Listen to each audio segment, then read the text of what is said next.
O dólar comercial encerrou o dia cotado a R$ 4,74.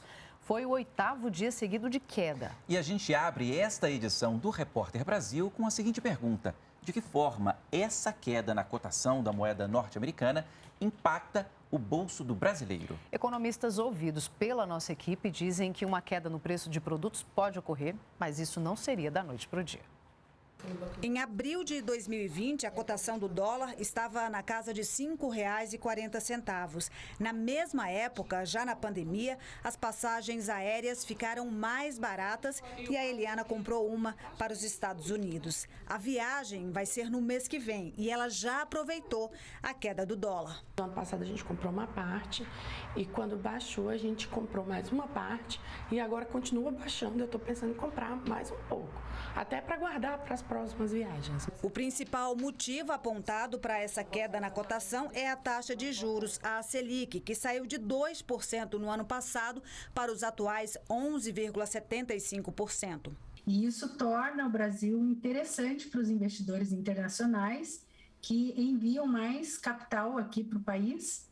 E isso faz com que o fluxo de entrada de dólares aumente, portanto, tem mais dólares circulando no país. Outro motivo é a valorização das chamadas commodities, produtos como soja, milho, açúcar e petróleo, usados como matéria-prima para a fabricação de outros produtos. E tem um segundo fator, né, que é mais recente, advindo aí da guerra da Ucrânia, que por conta do aumento do preço das commodities que a gente tem observado, e o Brasil é um país produtor de commodities, acaba que tendo uma entrada maior de dólares, né, no país com a venda dessas commodities, e aí a gente também tem mais dólares circulando na economia, né? Com a queda do dólar, o preço dos produtos derivados de commodities ou de importações consumidos aqui no Brasil podem acompanhar essa desvalorização. É o caso da gasolina e dos eletrônicos,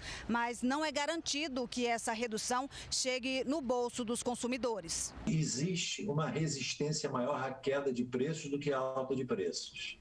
Os empresários, eles mais forte, mais rapidamente, reajustam para cima preços. Uma queda do preço, ela pode, na verdade, representar queda do faturamento. Então, repito, é mais alto, é mais fácil para o empresário aumentar o preço do que reduzir o preço. Agora, insisto que a redução do preço do dólar, se mantiver, e se houver uma queda até mais acentuada, isso vai concorrer para a queda do preço. E para falar mais sobre a variação da moeda norte-americana, eu converso agora com o nosso comentarista Ricardo Caldas. Boa noite, professor. Eu também quero a sua avaliação sobre a queda do dólar e as consequências dessa queda na nossa vida. Boa noite, Paulo. Boa noite a todos nos assistindo. Temos uma arte, inclusive, para tratar disso, né? Vai rodar aqui a partir de agora, professor. Está aí a sua arte. Esse fenômeno é muito interessante, porque nós já havíamos previsto no ano passado que o dólar talvez se aproximasse de R$ 5,00 ao final do ano. E acabou acontecendo, não em dezembro, mas agora em março, por motivos também que a gente não imaginava. Eu trouxe só alguns números aqui, só para mostrar mais ou menos para o nosso telespectador o que estava acontecendo.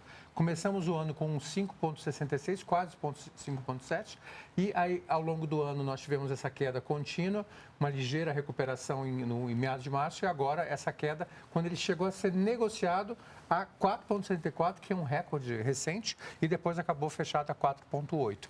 Quais as motivações por trás dessa queda do dólar? Algumas já foram mencionadas. O Brasil se tornou mais uma vez um país atraente em vários sentidos, com a insegurança na Rússia, na Ucrânia e, podemos dizer, indiretamente no leste europeu.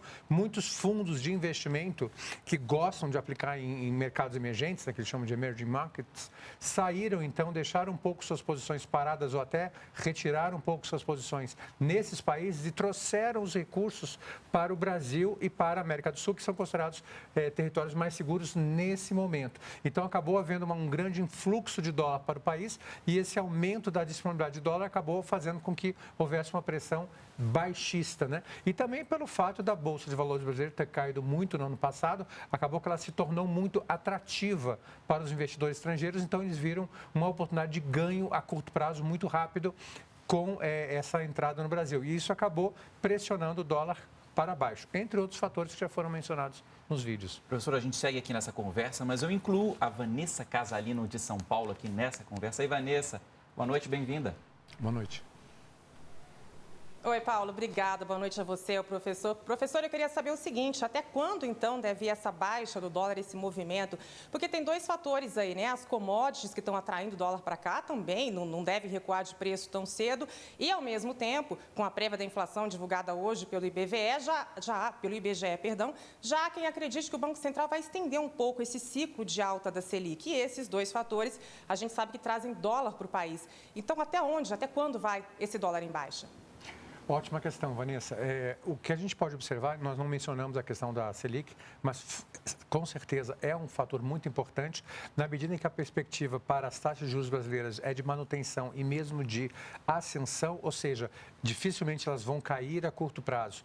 E certamente há muito espaço ainda e há uma expectativa do mercado de que elas cresçam, certamente o país se torna ainda mais interessante, já que a taxa de juros que foi aumentada nos Estados Unidos, ela ainda está no patamar muito baixo. Havia uma expectativa que o Banco Central americano faria uma alta muito elevada, mas não aconteceu. Foi uma alta bastante moderada de 0,25. Estava entre 0,25 e 0,25, agora está entre 0,25 e meio. Ou seja, para nós é muito pouco. E aqui, que nós já estamos trabalhando com esse cenário de 11,35, 12, que é a nossa realidade, é muito mais atraente também para o investidor estrangeiro vir para cá. E em relação à questão da sustentabilidade, essa pergunta, desculpe o trocadilho, é a pergunta de $1 milhão.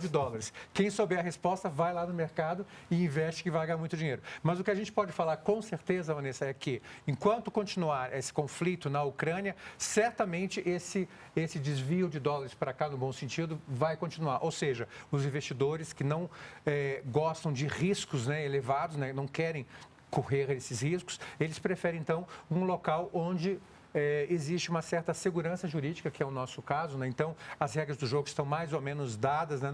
Não esperam grandes surpresas, nem há a perspectiva de um conflito aqui no momento. Então, certamente, nesse sentido, o Brasil se torna bastante atrativo. Agora, a gente falou sobre o mercado, sobre investidores internacionais, professor, e para nós aqui, brasileiros comuns, quais são as consequências dessa queda, então?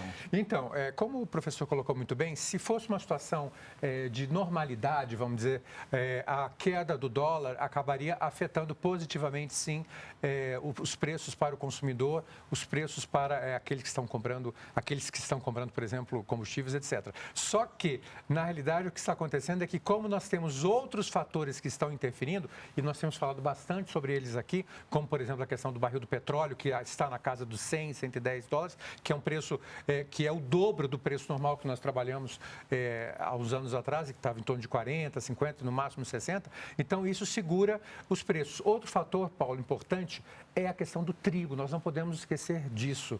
O bushel do trigo subiu, chegou a quase $13, né? E agora está em torno de $11. Então, foi um aumento muito grande. No Brasil, o preço do trigo também está no patamar muito alto, está em quase R$2.000 a tonelada. Então, isso fez com que houvesse também, e isso é um risco que nós temos agora, existe a possibilidade de que esse aumento no preço do trigo acabe sendo repassado também para o milho, para o óleo de soja, que são muito próximos. Então, quando aumenta o preço de um, os outros tendem a seguir. E isso é preocupante, por isso que o governo fez bem em zerar as tarifas, como nós falamos há uns dias atrás, para tentar segurar esse ímpeto altista que o mercado atravessa em função do conflito. Ok, professor, te agradeço pelas explicações, agradeço também a Vanessa lá em São Paulo pela participação.